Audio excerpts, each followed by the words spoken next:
Hey guys, it's the drummer Gordo here, and today I'm going to show you my apartment in Tokyo. Some of you would already know, but this year I've been in Japan a lot, and next year I'm going to move more permanently to Tokyo.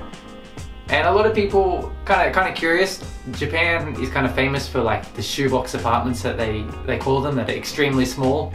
And the apartment I'm using at the moment, it isn't big, but it's quite cozy and I like it. And today I'm going to show you around. So the first thing with Japanese apartments is you take your shoes off. My apartment is no exception. Shoes off, and then you can chuck them in here, or you can just leave them on the ground like I do. This is just where the shoes are kept. One of the good things about this apartment is it's got a little bit more storage space than some other places that I saw when I was looking for a place. got my drummer Gordo, 100,000 subs right there. We can make it to 1 million, guys. But so I've got food and stuff up here, and just like little bits there. And then straight here we've got the bathroom, which isn't amazing. I'll give you a quick peek because it's not great. But this is kind of what, for your cheaper end apartments in Tokyo, this is kind of what it looks like. You got like the toilet and the sink and the bathroom all like together like that. They call it like a unit bath or a unit bathroom. It's the same as in like a lot of the cheaper hotels. In a factory they just make these big boxes of them and then just plonk them into apartments. So yeah, it's not great. But anyway, we got a little kitchenette here. For someone that doesn't cook much like me, it's more than enough. I cook, you know, twice a decade. The rest is just takeout. And the washing machine right next to it. Everything's kind of close together to save space, but I really find it's quite good to combine washing the clothes and cooking at the same time. Yeah, things are just close to each other to combine space. It's just one of the things that you have to do to live in like such a populated city. Anyway, we'll move on to the main room. Got the rest of the kitchen here. And then, now so this is the main room. By main room, I mean the only room. And most Japanese apartments in Tokyo, around the price I'm paying, will not be this big. This apartment is like 500 US a month, kind of around that amount. Normally, if I lived a bit closer to the city and I was paying the same amount, but the room would be like half this. You'd have half this, you just have your bed, your TV, maybe a couch, taking up the whole room. But I wanted a bit more room to like to do like workouts, stretches, and I just want to stretch out a bit. You know, you can get like quite stuffy living in a small place all the time. But so this is it. I bought all this stuff when I came to Japan. I got the TV for free, which was awesome. Got a nice couch, nice little vibe. And then coming over here, we have the workstation. This is where I do all of my hacking. I hacked into most government mainframes across the globe over I like gaming a little bit, so I got a setup. So I do some live streams for like my Japanese channel. I like Star Wars, so we've got a cool Star Wars background. And that's it. So I got my little setup here. And then we have these lovely 60s colored doors. So you get used to the color. The color is outdated because this is an old apartment, but in here you've just got storage. And I know what you're thinking.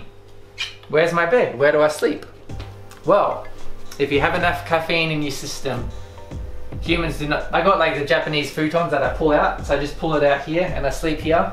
And then once I'm done, I pack it up and put my futon back in there, which I find is quite good to have a bed that you just pack up, because it's kind of like, it helps stop you being lazy, because you wake up, you get up, and then you pack up your bed, and the idea of resting and sleepiness kind of is gone, and then you can get on with work, and you're not tempted to kind of just go back to bed. The best thing about this apartment, and why I chose it, is because it was made in the 60s, it's reinforced concrete walls, which means pretty much no sound gets through.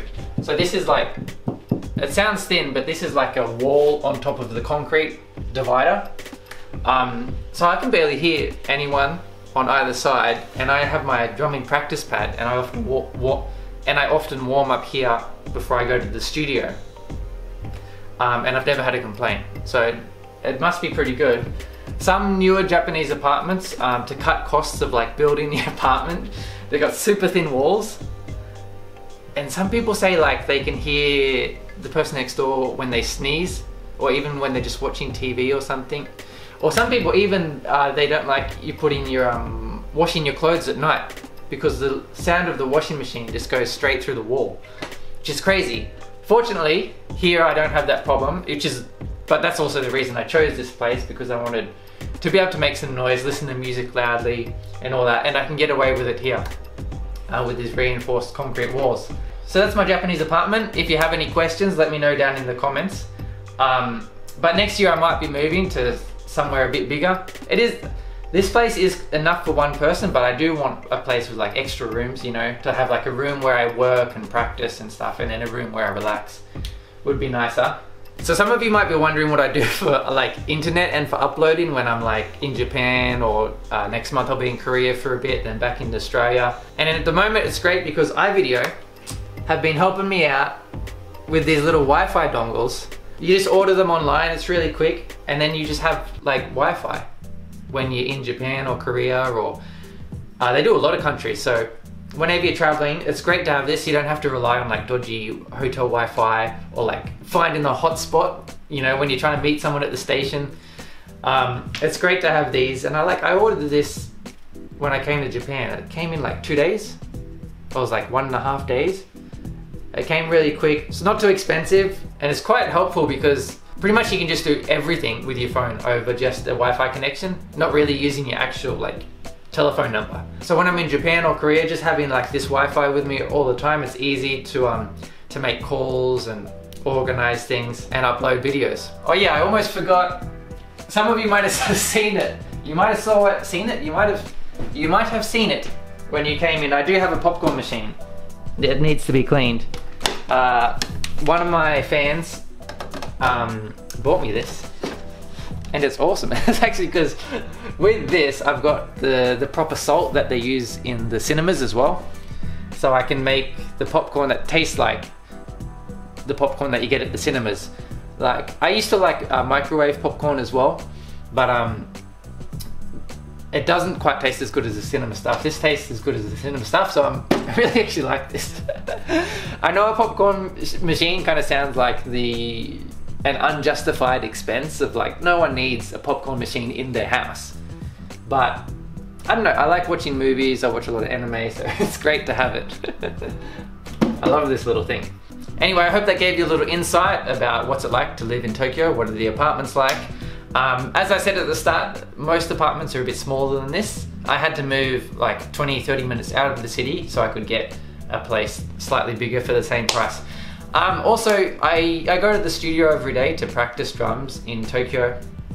Let me know if you want to see a video about that, because I was thinking of making a video showing and explaining how these rental studios happen in Japan, because there's a lot of them and they're quite good.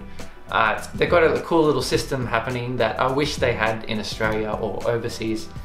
But anyway, that's my apartment. See you guys next time.